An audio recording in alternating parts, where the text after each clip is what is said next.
25 अगस्त 2022 की सुबह अंधेरे की रहने वाली 15 साल की वंचिता राठौर स्कूल जाने के लिए अपने घर से निकलती हैं। मगर 26 अगस्त को वंशिता की लाश नायगॉन रेलवे स्टेशन के करीब एक बड़े से सूटकेस में मिलती है। उसका जिस्म कंबल में लपेटा हुआ था। शरीर पर चाकुओं के वार के निशान थे। तो आखिर वंशिता की इस हालत का जिम्मेदार कौन था? इसी बात का पता लगाने के लिए पुलिस जांच शुरू करती है। मुंबई पुलिस की 10 टीम के अलावा अहमदाबाद क्राइम ब्रांच की टीम भी इस केस को सॉल्व करने में लग जाती है। एक हफ्ते से ज्यादा का समय लग जाता है। 2000 से ज्यादा सीसीटीवी कैमरे खंगाले जाते हैं। तब जाकर कातिल का पता लगता है। तो आखिर ये कातिल कौन था? उसने 15 साल की वंचिता की हत्या क्यों कर दी थी? ये शातिर अपराधी पुलिस को हफ्ते भर तक चकमा देने में कैसे कामयाब रहा था? और आखिरकार पुलिस इसे कैसे पकड़ पाई? चलिए जानते हैं डिटेल से सब कुछ इस वीडियो में। जैसा कि हमने बताया, इस कहानी की शुरुआत रोज की तरह वंशिता के स्कूल जाने से होती है। अमूमन वंशिता स्कूल से शाम तक वापस आ जाती थी, मगर 25 अगस्त को देर शाम तक वापस नहीं आती हैं। जब घर वाले वंशिता को फोन करने का प्रयास करते हैं तो उसका मोबाइल स्विच ऑफ आता है। कुछ दोस्तों से फोन करके वंशिता के बारे में जानकारी लेते हैं तो पता चलता है कि वंशिता स्कूल ही नहीं गई हैं। जब परिवार वालों को पता चलता है कि वंशिता स्कूल नहीं गई है तो वो और भी ज्यादा चिंतित हो जाते हैं। अपने लेवल से प्रयास करने के बावजूद जब परिवार वाले लड़की का पता नहीं लगा पाते हैं तो परिवार वाले अंधेरी पुलिस स्टेशन जाकर बेटी की मिसिंग रिपोर्ट दर्ज करवाते हैं। अगले दिन यानी 26 अगस्त को शाम के 3:30 बजे वाले पुलिस को पास के ही नायगॉन रेलवे स्टेशन के रेलवे ट्रैक के पास एक लावारिस बैग मिलने की खबर मिलती है। जल्द ही पुलिस वाले मौके पर पहुंचकर बैग खुलवाते हैं तो उसके अंदर कंबल में लिपटी हुई एक लड़की की लाश मिलती है। लड़की के शरीर पर गहरे जख्म के निशान मिलते हैं। जिस बैग में लड़की की लाश मिली थी, इस बैग में एक स्कूल यूनिफॉर्म भी मिलता है। स्कूल यूनिफॉर्म की मदद से 1 घंटे के अंदर ही पुलिस वाले पता लगा लेते हैं कि ये लाश किसी और की नहीं बल्कि वंशिता की ही है। ऑलरेडी वंशिता की मिसिंग रिपोर्ट दर्ज हो चुकी थी, इसलिए परिवार वालों को डेड बॉडी की आइडेंटिफिकेशन के लिए बुलाया जाता है। जल्द ही कंफर्म हो जाता है कि ये लाश वंशिता की है। अब सबसे बड़ा सवाल था कि आखिर वंशिता की ये हालत किसने की है। सवाल आसान था, मगर इसका जवाब इतना पेचीदा होने वाला है, इसका अंदाजा किसी को नहीं था।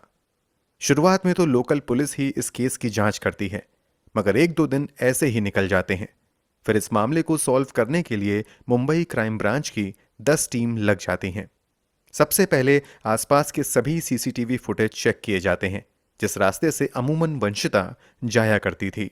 घर के आसपास के सीसीटीवी फुटेज में वंशिता जरूर दिखाई देती हैं, मगर आगे जाकर वो स्कूल की तरफ जाने वाले रास्ते की बजाय किसी और रास्ते पर जाते हुए दिखाई देती हैं। फिर कुछ देर बाद की सीसीटीवी फुटेज में वंशिता 2 लड़कों के साथ देखी जाती हैं। सीसीटीवी फुटेज में वंशिता के साथ 2 लड़कों का दिखना इस केस में पुलिस के लिए पहला ब्रेक थ्रू था।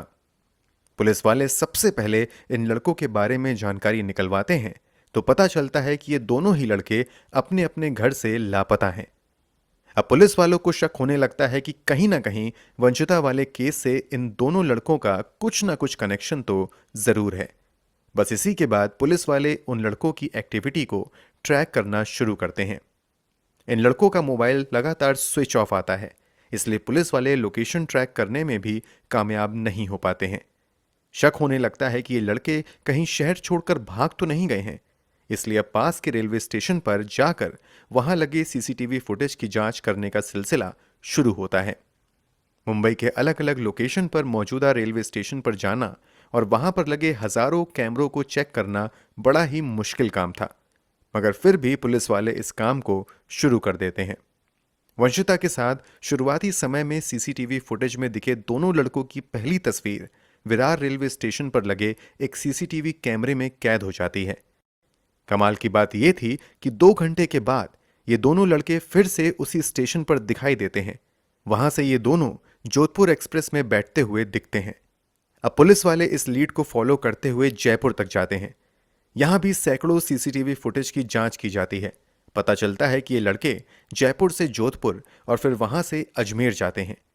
आगे की जांच से लीड मिलता है कि अजमेर के बाद दोनों वैष्णो देवी गए हैं। इन सब के बीच कई दिन बीत जाते हैं। पुलिस और सस्पेक्ट के बीच लुका छुपी का खेल चलता रहता है।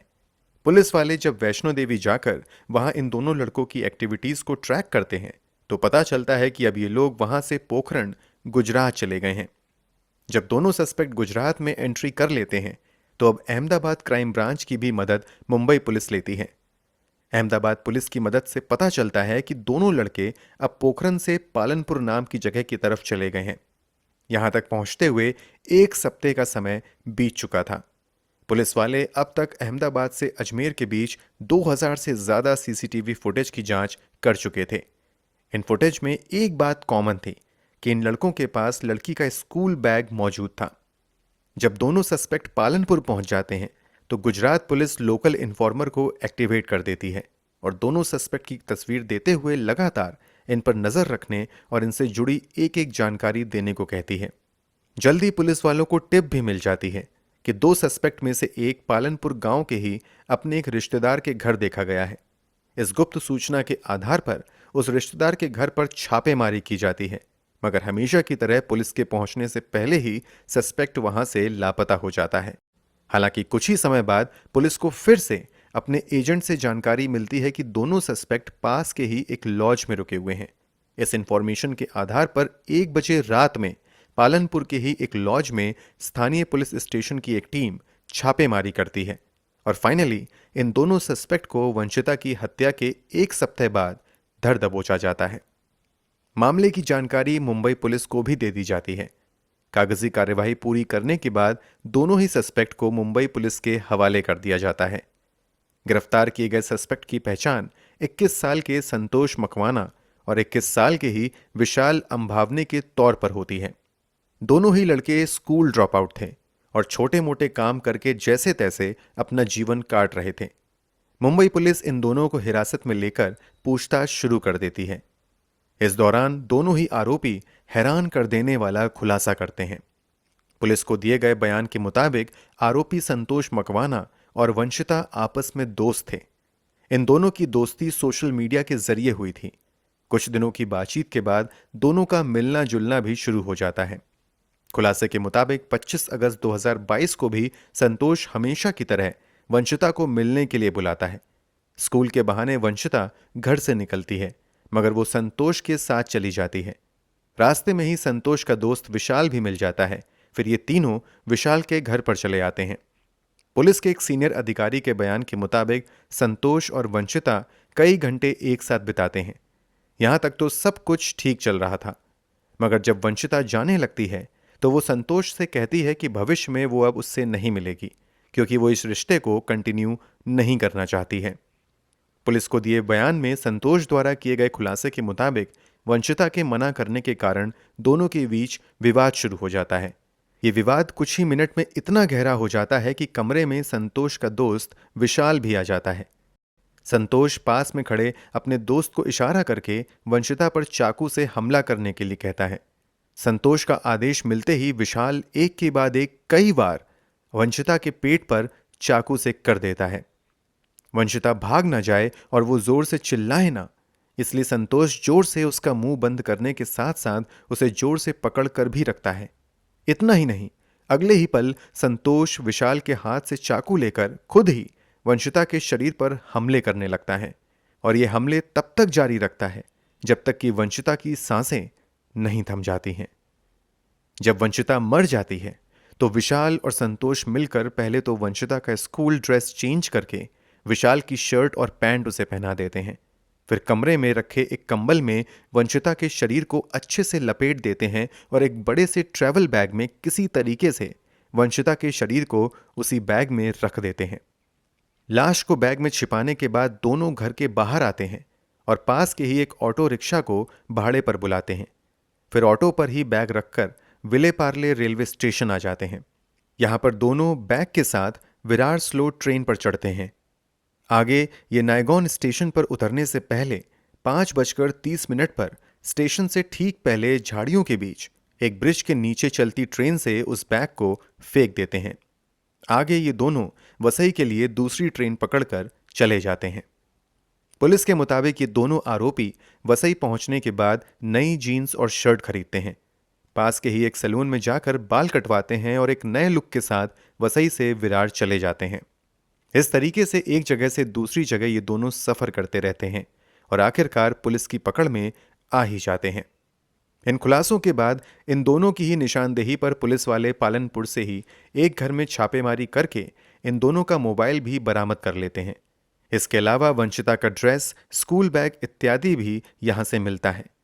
अब ये तो साफ हो चुका था कि वंशिता की हत्या उसके दोस्त संतोष ने अपने एक और दोस्त विशाल के साथ मिलकर की है। मगर इस हत्या का मोटिव क्या था? इस सवाल का जवाब देते हुए पुलिस वाले खुलासा करते हैं कि विशाल और संतोष ने जो बयान दिया, उसके मुताबिक जब संतोष और वंशिता की दोस्ती सोशल मीडिया के जरिए होती है तो दोनों का मिलना जुलना शुरू हो जाता है। इस बात का पता वंशिता के परिवार वालों को भी चल जाता है। फिर एक दिन परिवार वाले वंशिता को संतोष से दूर रहने के लिए कहते हैं। इतना ही नहीं, कथित तौर पर वंशिता के परिवार के कुछ सदस्य संतोष के साथ हाथापाई भी करते हैं।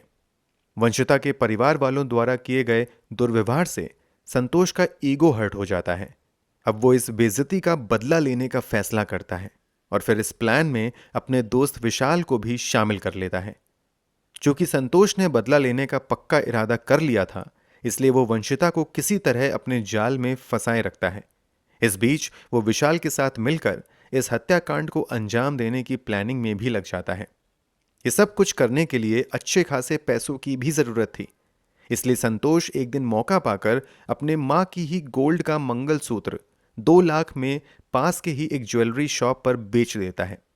क्योंकि वो मंगलसूत्र चोरी का था, इसलिए एक दलाल के जरिए ये डील करवाई गई थी, इसलिए 10,000 रुपए कमीशन दलाल को भी देता है। बाकी बचे पैसों में से वो कुछ पैसा अपने दोस्त विशाल को चाकू और कुछ जरूरी सामान खरीदने के लिए देता है। आगे प्लान के मुताबिक ही संतोष वंशिता को मिलने के लिए बुलाता है, कुछ समय साथ बिताता है, फिर बहाने से झगड़ा शुरू करता है और इसी झगड़े के बीच संतोष का इशारा मिलते ही विशाल वंशिता पर चाकू से हमला कर देता है और आगे घायल वंशिता को संतोष अपने ही हाथों से मौत के घाट उतार देता है। आखिर संतोष ने इतनी परफेक्ट प्लानिंग के साथ इस हत्याकांड को अंजाम कैसे दिया और पुलिस से बचने में कामयाब कैसे हो गया?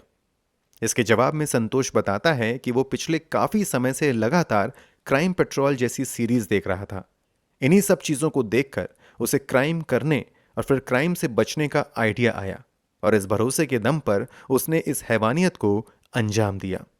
संतोष अपनी दोस्ती का हवाला देते हुए विशाल को भी इस जुर्म में शामिल होने के लिए राजी कर लेता है। इतना ही नहीं, विशाल को यकीन भी दिलवा देता है कि वो ये सब कुछ करने के बावजूद पुलिस को चकमा देने में कामयाब रहेगा और फिर जब एक समय बाद सब कुछ शांत हो जाएगा तो वापस मुंबई आकर अपनी नॉर्मल जिंदगी जीने लगेगा। मगर पुलिस की अथक मेहनत से संतोष की सारी प्लानिंग धरी रह गई और उसके जुर्म का पर्दाफाश हो गया। संतोष और विशाल दोनों पर ही हत्या समेत कई संगीन धाराओं में मामला दर्ज करने के बाद जेल भेज दिया जाता है। लेटेस्ट इंफॉर्मेशन के मुताबिक ये दोनों फिलहाल जेल में ही हैं। इस केस में कोई भी अंतिम फैसला नहीं आया है। पूरी सुनवाई होने के बाद अदालत का जो भी फैसला होगा वो तो होगा ही। अगर आपको इस मामले में फैसला सुनाने का अधिकार दिया जाए तो आप संतोष और विशाल को क्या सजा देंगे? कमेंट बॉक्स में जरूर बताएं। अगर आपको हमारी मेहनत पसंद आई हो तो इस वीडियो को लाइक करते हुए शेयर भी करें।